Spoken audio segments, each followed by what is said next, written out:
Man, I mean, seeing the things that Harry does, it really ought to hit different. Well, there's a lot of things that hit different.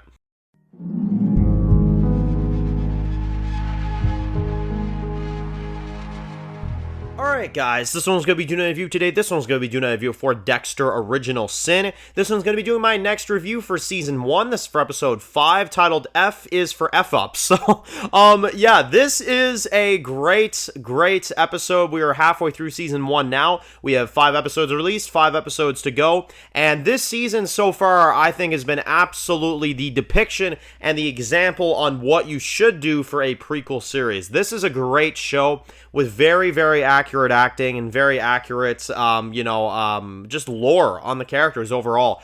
This episode actually being my personal favorite so far. I love that we delve into Harry and Deb and Dexter and their mentality and what they go through and the horrible stuff that we see because, of course, in this episode, we get some flashbacks of Harry with, of course, Deb's mother, right? And we actually see the very first scene of when she revealed that she was pregnant with Deb, right? And in the current day, we actually get to see that it's been a year since she passed, right? And we get to see, kind of the reactions and how they deal with that as a family. And I thought it was interesting because you've got Dexter that, is kind of just trying not to let it bother him. Same with Harry. But Deb is really letting it hurt her because ever since the mother has died, she's kind of almost like realized that she's kind of the lone wolf in the family, Harry and Dexter kind of always have their secrets and stuff. Obviously, she doesn't know anything about it, but she feels kind of like an outsider, which is crazy to get that lore on Deb because now we know that Deb, the reason why she's partying and doing all these things, I mean, yes, she's younger and it happens a lot, but there's always a reason, and that's mostly the reason right there, is for her to kind of forget about the reality of the world that she, is living in with her family, with Harry and Dexter. Now, we got to see some pretty interesting scenes this episode. We got to see the aftermath of what happened when the guy got hit by the car. You've got Dexter now that has to kind of, pretend like he wasn't involved. He has to hide and stuff. You've got Harry, of course, that now realizes that this is going to rain down on them and stuff. And I thought it was pretty interesting because Dexter kind of like lets him know. He's like, yeah, he got hit by a car, and Harry's pissed. He's like, how the hell can you let this happen? You know what I'm saying? And realizing that he got away on his kill table, Harry is definitely very upset about that. So, I thought it was very interesting. We've also got Dexter in this one and Deb that kind of end up just kind of getting high together because basically Dexter is grounded. He's basically like stuck at home because Harry's pissed about what he did. Dexter's just kind of sitting there not knowing what to do. He pulls out these brownies out of the fridge that Deb was going to get for her team or whatever.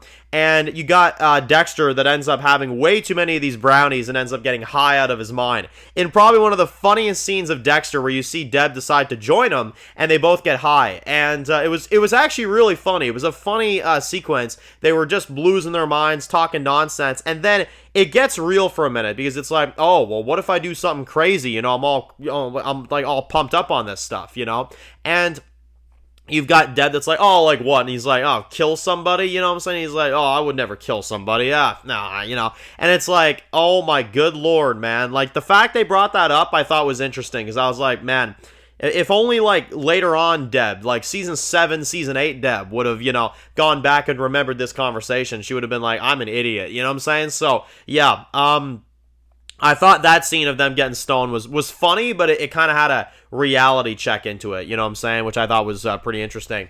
Now, we also learn, of course, that's, which this was crazy, Tanya in this one actually is the one that gives Dexter the Edorphine. Now, this one I thought was pretty insane because obviously we've seen Dexter inject people with this all the time, And they don't use morphine, but of course, Dexter has been using this for many years.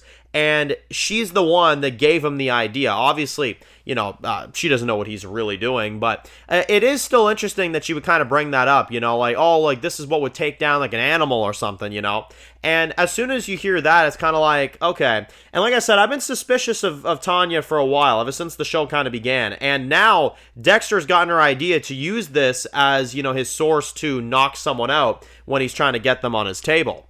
But I still think that there's something going on with her, unless that's what they want us to think. I don't know. But yeah, he got the idea from her, and he sneaks in and he grabs a huge amount of it. And you've got this moment where he has to hide in the back, and there's like a horse that walks up to him and stuff like that. I was kind of worried that Dexter was gonna get kicked by the horse. I'm not gonna lie.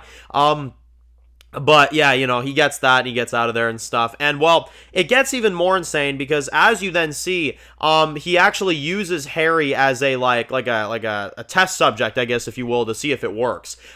Because Harry is basically like drunk out of his mind, right? And he's like going around and he decides to at least make an attempt to take this criminal out. And when that happens, you got Dexter that, of course, knocks him out and stuff like that and puts the needle in him, and he puts him on the darn table. And I'm sitting there and I'm like, with all the horrible things that Harry does to Dexter, honestly, Dexter would have been better off taking him out right there, you know? But he tests it out. You got Harry that you can actually tell Harry's actually kind of terrified of what his son is capable of. And yeah, I thought that was absolutely insane. I love the way they executed the episode. I love the way that they brought it back about the mother. You got Deb that goes to the gravestone, Dexter that goes to the gravestone, Harry that goes to the gravestone. They're all kind of dealing with it in their own ways, and I thought that this was a very family-oriented episode in a really, really interesting way. So that's why I'd say it's my favorite so far. It's the most interesting this season, and there's so many great scenes with the family in this one that I thought was crazy. And again, in particular, seeing why Dexter, like, you know, Tanya being the reason why Dexter injects people with that stuff, and as well getting to see Harry on his, you know, kill table and getting to see his reaction to that stuff, I thought was super, super interesting.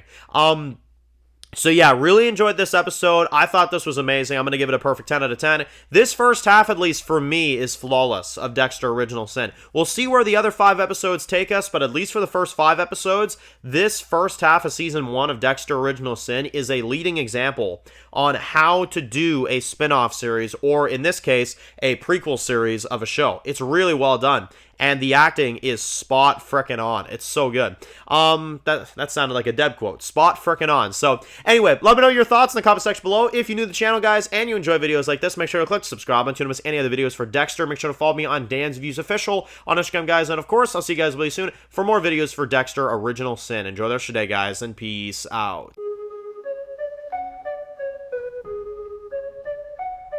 Born in the dark alley, city of concrete. Dan's reviews blowing up, never taste defeat. Walking Dead dissected every plot twist beat. World gone mad, TV junkies hit a treat. Typing up scripts, marathon through the night. His opinions hit harder than a street fight scene. Every episode, brain sharper than a knife. He's the beacon of critique, shedding TV light.